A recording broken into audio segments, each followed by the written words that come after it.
ফেসবুকে পরিচয়ের সূত্র ধরে ফেনীর সোনাগাজীতে ওমান প্রবাসী এক যুবকের বাড়িতে বিয়ের দাবিতে অনশনরত তরুণী অবশেষে আপোষের মাধ্যমে নিজ এলাকায় ফিরে গেছেন।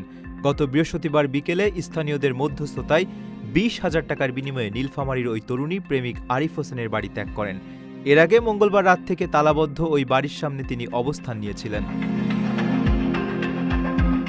জানা যায়, ওমান প্রবাসী আরিফের সঙ্গে বছরখানেক আগে ফেসবুকে ওই তরুণীর প্রেমের সম্পর্ক গড়ে ওঠে। ছুটিতে দেশে ফেরার পর তাদের সরাসরি দেখা হলে তরুণীকে অপছন্দ হয় আরিফ সব যোগাযোগ বন্ধ করে দেন। পরে ঠিকানা খুঁজে সোনাগাজীর মতিগঞ্জ ইউনিয়নের বাধাদিয়া গ্রামে আরিফের বাড়িতে হাজির হন ওই তরুণী।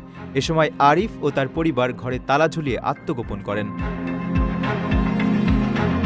পরিস্থিতি সামাল দিতে তরুণীর বিরুদ্ধে প্রতারণা ও হানি ট্র্যাপ এর অভিযোগ এনে সোনাগাজী মডেল থানায় লিখিত অভিযোগ করেন আরিফের মা।